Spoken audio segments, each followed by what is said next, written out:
saat ini saya sudah bersama Pak Sadianto selaku Kepala Dinas Kesehatan Kabupaten Banyumas, dan saya akan menanyakan bagaimana sih sebenarnya kondisi Puskesmas 2 Sumbang ini.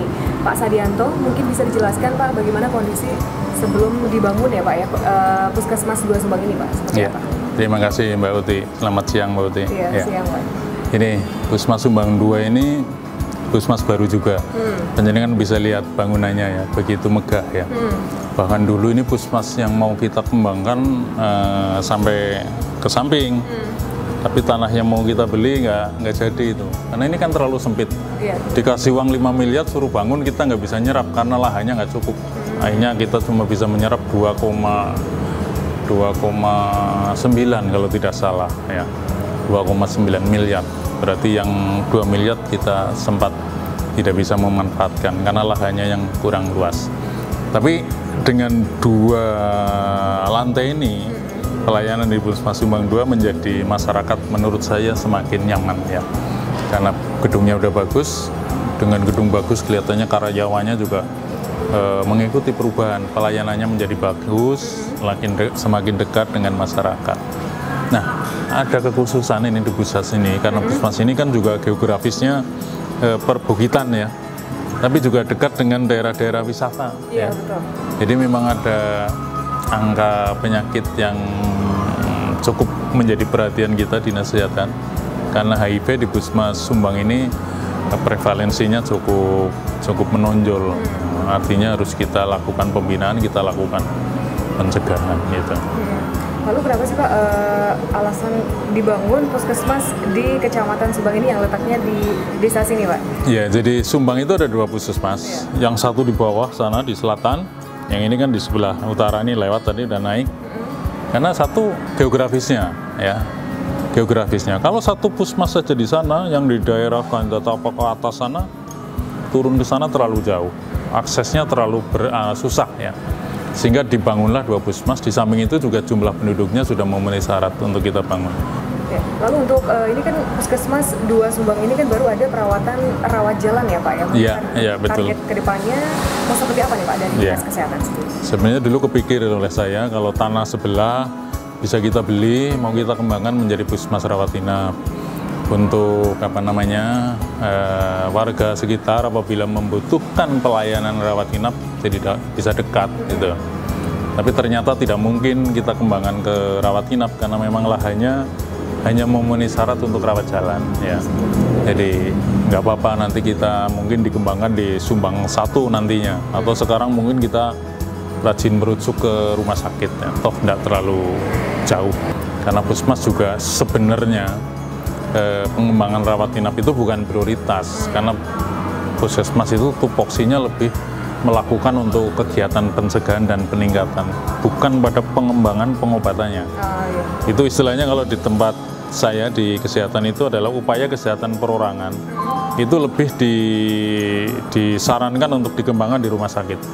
Kalau puskesmas UKM-nya, upaya kesehatan masyarakat, yaitu pencegahan, peningkatan, promosi, edukasi kepada masyarakat itu yang paling penting. Lalu Pak, mungkin harapannya nih Pak, harapan Bapak dengan adanya puskesmas tersebut mungkin untuk mencegah penyakit seperti AIDS ini ataupun yang dan lain sebagainya. Iya. Puskesmas memang dibentuk oleh pemerintah kan supaya pemerintah bisa mencapai Indonesia sehat.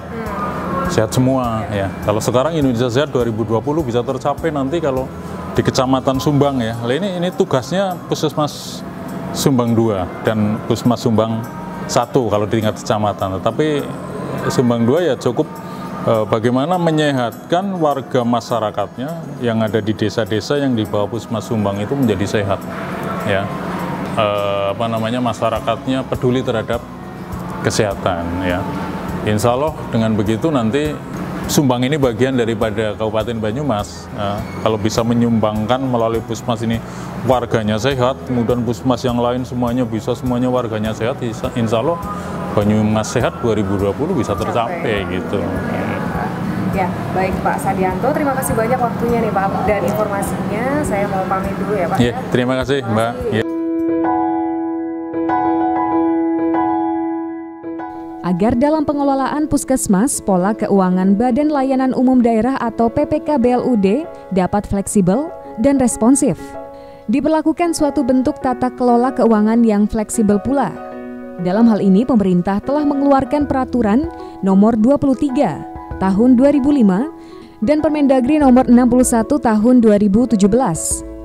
Puskesmas sebagai PPK BLUD harus menyusun rencana bisnis anggaran sesuai Permendagri yang menyatakan bahwa RBA adalah dokumen perencanaan bisnis dan penganggaran tahunan yang berisi program, kegiatan, target kinerja, dan anggaran BLUD.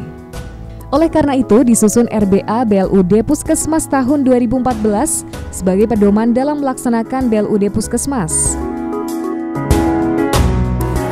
Nah pemirsa, saat ini saya sudah bersama salah satu pasien rawat jalan di Puskesmas 2 Sumbang ini dengan Bu Sutri ya. Selamat pagi Bu Sutri. Ini sakit apa nih Bu, ngomong-ngomong Bu? Ya sakit itu gandongan. Oh gandongan, yang sakit Bapak. Oh Bapak. Nah ini sudah sering banget berobat ke sini Bu? Kalau Bapak sih baru ini, tapi kalau anak saya sama saya sendiri udah sering sini. Tentunya mungkin tahu ya Bu ya perubahannya seperti apa. Mungkin bisa diceritakan nih kepada pemirsa. Iya. Kalau dulu kan waktu pertama saya kesini ya waktu anak saya sakit tuh ya perawatannya masih tempatnya ya masih kecil, tempat duduknya juga ya nggak banyak, jadi nunggunya kan nggak nyaman lah. Kalau sekarang tuh lebih nyaman karena lebih luas, terus pelayanannya juga udah bagus, lebih bagus dari yang dulu. Kalau dulu kan antrinya banyak banget, sekarang kan enggak gitu. Sekarang juga sudah bagus. Pelayanan lebih cepat ya mungkin ya Bu ya. Mungkin harapannya Ibu seperti apa nih Bu dengan adanya perkembangan puskesmas ini? Ya harapan saya ya mintanya lebih bagus lagi lebih kesananya, bagus lagi ya. Gitu, iya. Ya, baik Bu Sutri, terima kasih banyak waktunya. Semoga lekas sembuh ya Bu ya Bapaknya. Terima kasih banyak Bu, saya pamit dulu. Ya. Mari Bu.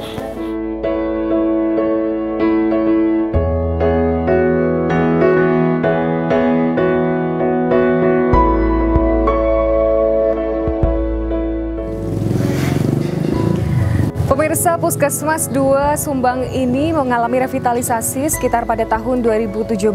Meski hanya terdapat pelayanan fasilitas rawat jalan, namun beberapa perubahan cukup bisa dilihat dari berbagai aspek seperti pelayanan kesehatan, fasilitas sarana prasarana, dan juga ditunjang dengan pengolahan air limbah. Dan diharapkan dengan adanya perubahan-perubahan tersebut dapat memenuhi kebutuhan masyarakat khususnya di bidang kesehatan. Dan saatnya saya undur diri, terima kasih dan sampai jumpa.